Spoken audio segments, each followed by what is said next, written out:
Welcome back to the program. Dr. Emerie Agunwah is joining me right now via Zoom. He is the Executive Director, H.G&W Consultants. Welcome to the program, Dr. Agunwah.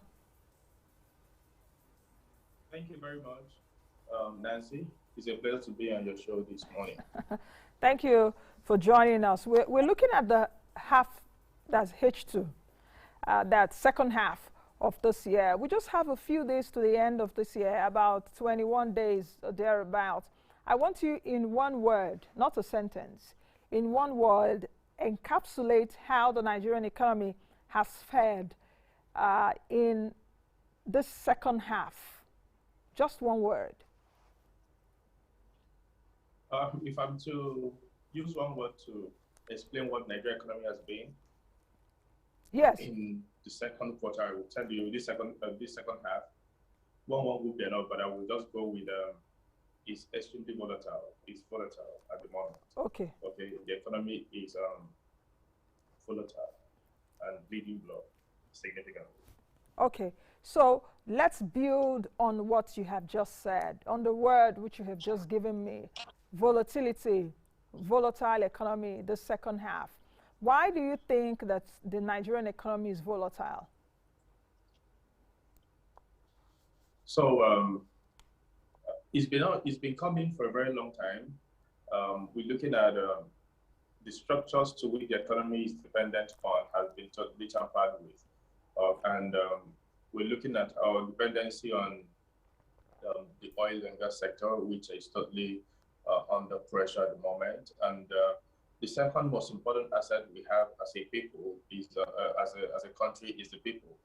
And Nigeria has recorded the highest level of immigration outside the country. We've left people, our best brains have left the country. Nigeria is getting to a certain level of brain drain at the moment. Doctors are leaving. The people who can sustain the economy intellectually are totally leaving. And now we're also dealing with after effects of COVID and the cost of, and also the impact of the Naira. The inflation rate is out of this world. Consumer behavior has gone from positive to completely negative. Everybody is under pressure.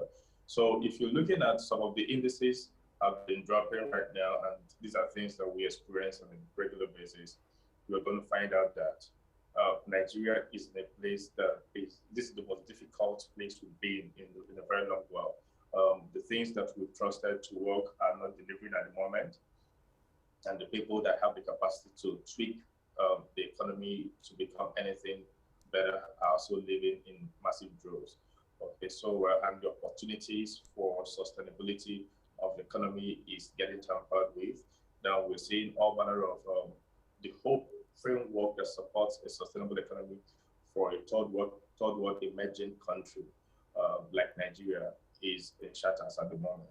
Now we're also dealing with the unpredictable nature of the polity as regards some policies that have not affected the common man, and projections that inspire fear, and a lot of mind-shaking thoughts that keep happening in the country. And looking at election year coming, the massive insecurities coming. We've never had food crisis like we had this period. Everything seems to be on the negative. So so the economy is not pushing our dependency. It's been totally threatening the people that can drive this, threatening the support system that every economy has to grow. Is also threatened at the moment. So every phase of Nigerian economy is bleeding blood. And something that Nigerians have always been credited to have in abundance has always been our optimism, the hope level. For the first time in over 30 years, the optimism level has dropped significantly low. So the people who are basically going to find options are giving up on the system. And we all know that for the first time, we saw this second half of the year, we saw a real issue between federal government and state government as regards who will have control of certain levels of tax and IGR. It had never happened before. We've seen massive debt increase on profile on the federal government level, so state level. We're seeing interest rates increase, and we're seeing the value of money dipping, and we're seeing all manner of things going on at the moment. And if you look at it from in a linear way, there seems to be no hope. Probably, if we look at it in a complex manner, then we can start plotting for a certain level of rejigging and pivoting that will probably happen if we start now. By the second quarter of 2022, Nigeria can start experiencing some level of shift. That is, if the whole financial bill that just came out 2 days ago, if it's implemented to the letter, then we also find the people who also bleed blood. Companies would be forced to shut down, and obviously tax will increase. We're dealing with subsidy increase in the next year. A couple of things are going to happen. Cost of real estate, the price of real estate in the market, which is the basic stuff that every community relies on, is increasing by the minute. And if it's increasing by the minute, there's no hope that of the common man getting access to shelter, which is one of the primary needs of man, and it's increasing by over 200%. Rent and price of properties and real estate are increasing. That might sound a little bit good for the developers, but we also know that for the consumers, which is predominantly the people we have in the country, is a lot threatening. Food is on the education, everything. So basically, as it is, I'm looking at do we have options to give us hope for next quarter or by second quarter of 2022, seeing that what we've had so far is really challenging. And looking at, let's say there's elections here, so obviously you know what happens in elections here. So this build up to elections here, we've just been talking that a certain level of indices that regards agricultural produce. Nigeria faces one of these, is going to face one of its highest food challenges next year, and FDIs have basically dropped. A little bit of hope we've had in the past quarter is that Nigeria has also risen in the level of funding we've gotten for our fintech space. But we know that it's quite an industry that is not totally all-encompassing yet. And so we see shifts in the people. Economies are really run by shadow, but the economies of Nigeria are run basically on the shadow economy right at the moment, systems that cannot totally regulated. We've seen all manner of income come from alternative source of income like Dr. Agunwah, it seems the network just froze there. To currencies and forex and things that are driving the economy. And this Nigerian economy has been running with at the moment. So it's extremely volatile, not extremely unpredictable. And it has always been like this, and these factors have played a role in this stuff. Okay, so you've given us a comprehensive, your comprehension of what you meant by volatility. Okay, let's interrogate some of the things you have said further. If you take a look at, we're still battling this pandemic. We're now in the fourth wave of the pandemic with the Omicron variant. How serious and challenging, how concerning should we be with this variant? Or do you think that we will continue our same old with battle Delta variant?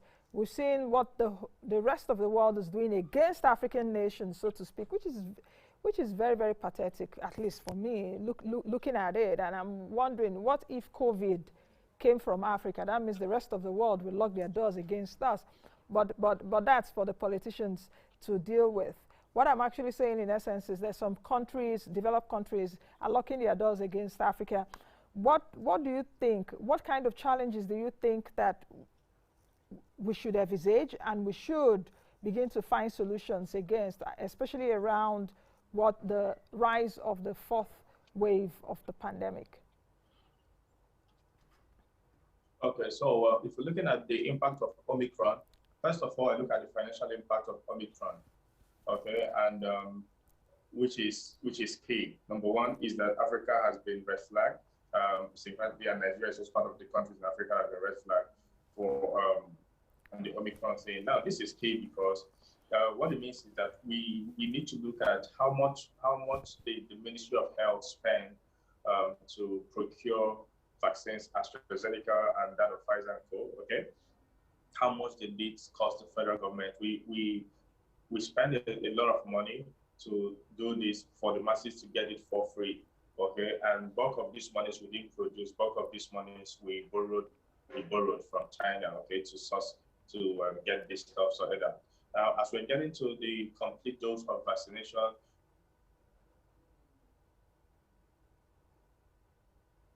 okay, the network seems to be freezing. Dr. Agunwah, let's take a break. I don't know if you can hear me. Let's take a break and try to reconnect with you. And when we return, we'll continue the discussion, X-ray Nigeria's economy in the second half of this year, just about 21 days to the end of the year, where we are, what we have done in the past, and perhaps what is the hope for the future. We'll be right back.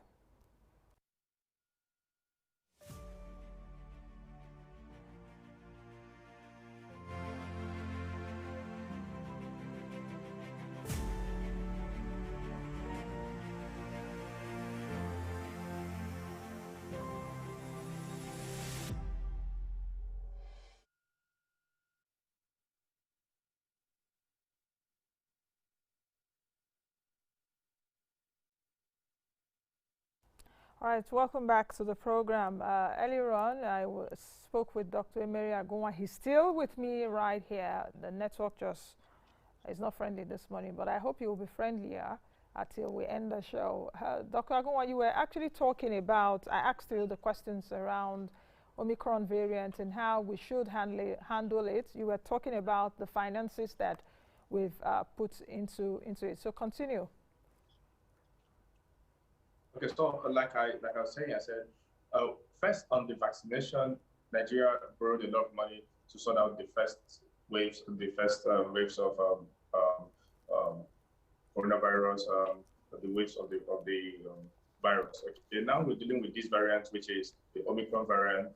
We're also going to borrow another set of significant funds to get increased dosage, which the producers are turning out now that African nations are going to buy. So these monies are not productive just for survival at the moment. So this is the challenge.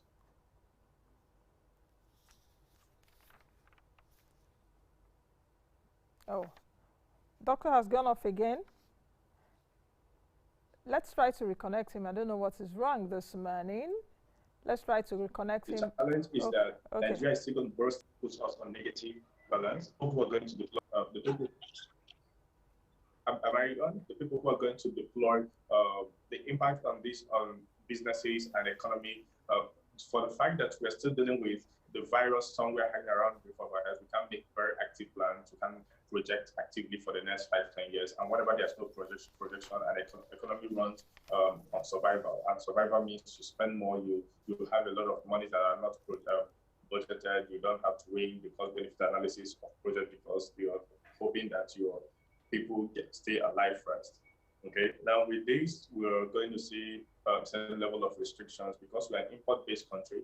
We're going to see a certain level of restrictions in traveling and in business engagement, and also including foreign direct investment. Okay, and that's all. Oh, okay. Doctor, are you still there? Doctor, are you still there? Can you hear me? Even though your picture is freezing. Also said they can't. So I can hear you. Okay. I lost you for a bit, and I guess our viewers also lost you because the picture is freezing, and perhaps it's from your own end. But let's see, it's network. We're talking about internet penetration now. Okay, can you hear me now? I can hear you very well. Okay. So let's take a look at this. Let's look at the challenges, the economic challenges facing us. We have the challenge of inflation. Of course, we have global inflation too because many countries in the world battling inflation. So we have inflation. We have an unemployment rate at 3.3%. There's also an underemployment rate. We have insecurity. We have the challenges with our FX. We have the challenges of inadequate revenue by governments, so to speak. Government has said that next year fuel subsidy will be removed. We have problems with our electricity sector. We have problems with insecurity. These are threats. Amongst these which I have mentioned, which do you think is most pertinent for us to address? I know I've mentioned like 6 or 7. Among these 7 challenges, which should we look at squarely and find a solution to ASAP? Okay, so interestingly, all the things we mentioned, insecurity, inflation, and a couple of things mentioned here, I think there's something you didn't mention, which is the aspect of resource control, which fixes everything in this country. How could states be responsible for the resources they have under their watch? Okay, so when we're dealing with insecurity, insecurity obviously is important, but we're dealing with how did we get to insecurity? A certain level of lack of education and a certain level of entitlement mentality brought us to this insecurity challenge, okay? And that also, with that in place, businesses will not grow and profitability will not grow. Then the banking system will find ways, considering the fact of foreign exchange, a couple of things, inflation obviously going to increase, the price of goods will tampered with. So now I think the whole concept of the challenges we are facing gets back to one root, that states should be responsible for the economic development of their state. Okay, so that when a state becomes responsible, they can look into their systems and figure out which businesses can elevate our state significantly. Is it tech? Is it agriculture? How do we get investment? How do we project a particular line of economic activity and become prosperous and become significantly more? So that what's happening is that the whole country wouldn't be tilting towards Lagos and Abuja and probably this is what the whole country is all about now. So you find that if we're going to look at economies that are doing pretty well, we have to look at either you're in Abuja or you're in Lagos State or probably you're in Port Harcourt. And now, if you're not in any of these 2 places, there's a significant challenge that the impact of the economic pressure would hit you, okay, significantly. So, and we need to unbundle and unbundle the concept of our economic framework, which fixes all these issues. There, if we start sorting out the issue of insecurity, inflation, one after the other, the thing that produces all this stuff has not been addressed. So we cannot solve this problem symptomatically. We have to go to the root of it, fix it from the root, and hope that in the next 3-4 years, Nigeria can start experiencing a level of economic stability and sustainability across all boards. Because we know that the second half of this year, there's a certain level of regulation for foreign exchange as regards that. We know that every system that relied on foreign exchange got hit.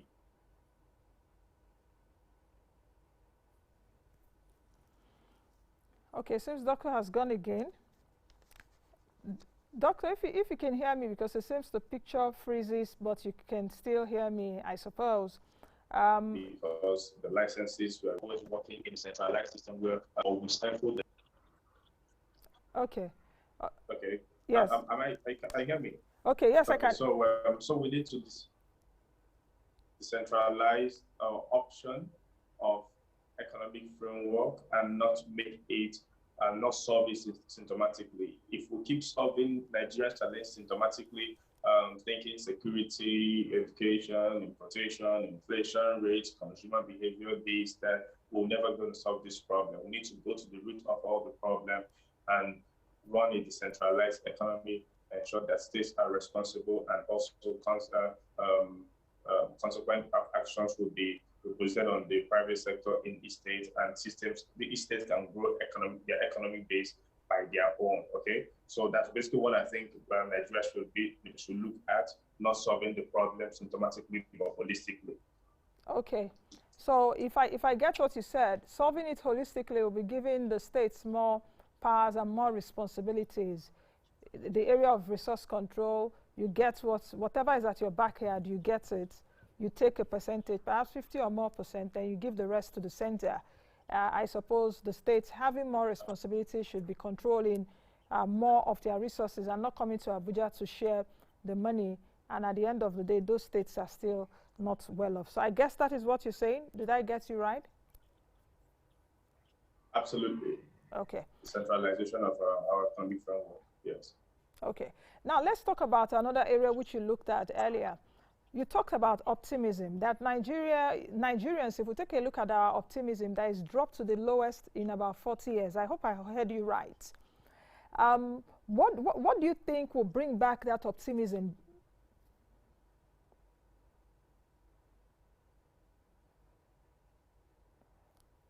Dr. Agunwah, are you still there? Oh, okay.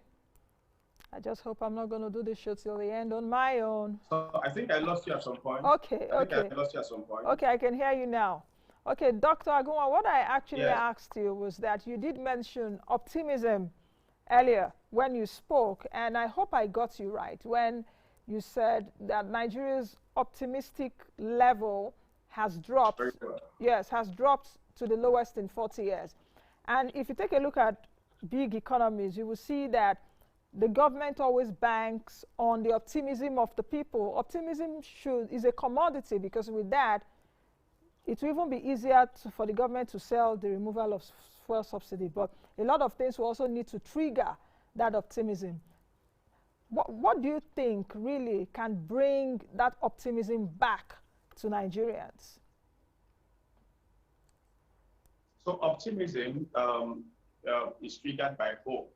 Okay, if an average Nigerian can tell you where the country will be economically and is a positive trajectory within the next 5 years, then optimism will happen. But when you see that we're having a downward trend and we cannot predict what's going to happen the next day, we are at loss of something else, insecurity, other protests here and there, the best brains are leaving, and economy is dropping, everything just going haywire, then optimism would drop. If we're ever going to, like you rightly said, is one of the greatest commodities a government runs with. If we're ever going to fix the issue of optimism, then we need to have proper projections, set up frameworks in place that will put the economy on a stable platform, not highly volatile like it is. Whenever a system is volatile, the system cannot have optimism. There's a level of predictability we need to have, which is positive for us to have to be optimistic. But if that predictability is not there or is to the negative, then we get what they call a volatile system. Nobody's sure what's going to happen. Then there's no projection. There is a lack of optimism. We are seeing that a student goes to school, spends 4 years, 5 years in school, and still stays out of school without looking for job, without getting job after 4 years, 5 years in school. Then you're going to find a certain level of motivation to make a student go to school and take it serious, knowing fully well that there's a likelihood, which more than like an 80% chance that when he's done with school, he's not going to get a significant job. Okay. Now, when we start creating frameworks that ensure that when somebody goes to school, graduates, he has a decent job and his earnings are significant and decent to take care of his family and his lifestyle, then you know that people will want to go back to school. Okay, so but anytime you see a certain level of unpredictability in the economy as regards security, power, everybody runs their own generator in Nigeria, everybody runs everything by themselves. What it means is that we can't even trust the infrastructure set up for the government to support the economy. So this whole thing creates another level of unpredictability. And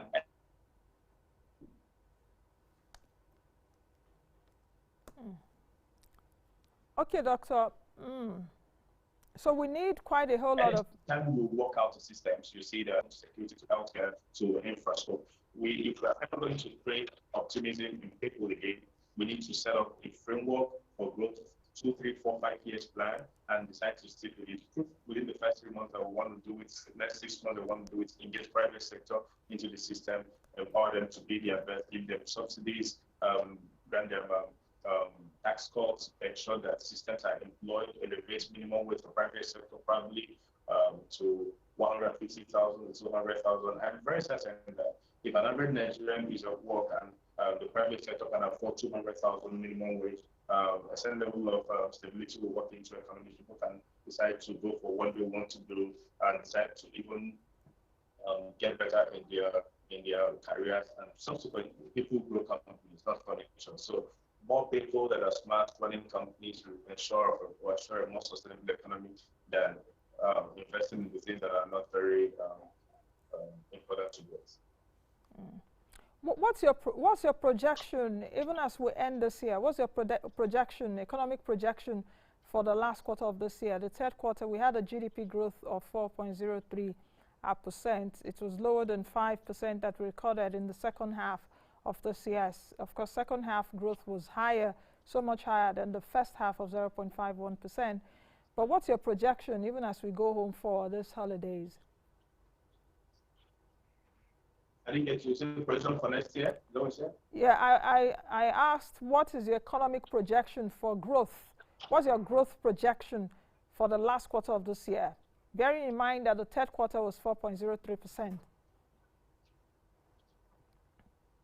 So one of the things I look at whenever I look at this economic projection is, I think the indices to which we measure projections needs to be reevaluated, because it's something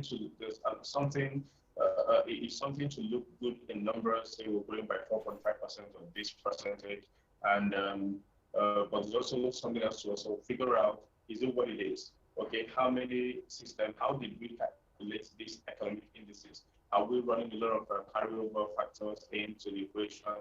Are we running a lot of PFV? Are we including a lot of PFVs in this projection? How many of the parameters are actual? How many of them are perceived? Okay, these are the things that we're looking at, because I'm really concerned with the numbers. It's something that the Nigerian economy grew by 4.03%. In what areas actually? How did we grow? How did we factor in that the bulk of our earnings, our income coming from diaspora, from family and friends who live abroad, and the supporting economies are from other economies that we cannot even, that are non-taxable, that we can't figure out how they are run. And how did we get into this 4.3%? I was looking at oil sector contract by 10.73% for the 3 I see all this stuff coming up. I'm not by these numbers. These numbers can always be generated from different parameters, but I think both of them are not actual, both of them are perceived. Because if we're looking at real numbers, numbers don't lie. Numbers must be reflective of the real experiences on the streets. How many persons are out of job? How many persons are gainfully employed? When we say 9.3%, this percentage are unemployed. How did we get to this stuff? How did we factor in the growth? Okay, what are the indices for measuring this stuff? And I think, like I said, I don't want to question the data, but I like to say that both of them are not actual. Both of them are perceived and perceived outcomes, and maybe we use it to create a different certain level of projections. Maybe to, but I don't think this is basically what it is. Okay. Okay. Doctor, finally, Doctor, are you still there? Finally, if you can hear me. I think Nigeria did a lot more work than what we are ready to factor the impact of what the did. Finally, as we end the show today, what do you think we need to do to have an economically better Nigeria in 2022? What do you think we need to do to have an economically better Nigeria in 2022? It's simple. It's simple. Like everything that is bad, if you want to fix it, you highlight the things that are bad. And first of all, ask yourself, do you have the capacity to grow a sustainable economy in 2022? The truth is that tactically, Nigeria lacks the capacity to grow this economy in 2022. We're in deficit.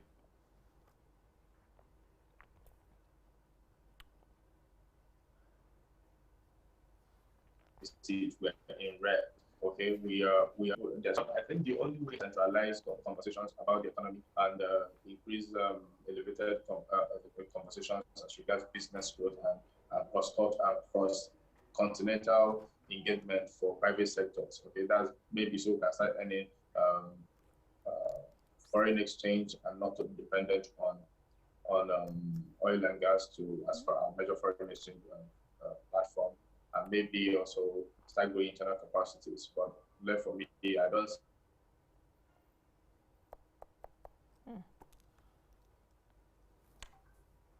Doctor, I'm afraid we may just need to end it there, really, because the network hasn't been so friendly this morning. Doctor, if you can hear me, I want to say many thanks for joining us, despite the hiccups that we've experienced, at least. It's something that's basically impossible to have a proper projection for the economy. We're going to continue the downward spiral for the next 12 months. Okay, so Doctor, many thanks. I was actually thanking you because the better part of what you said I did not hear. It was frozen. But thank you anyway for joining us today and sharing your thoughts. Let's do this again sometime. I wish you a lovely day and a happy weekend. Thank you for joining us. Thank you very much. Okay. Thank you very much, guys.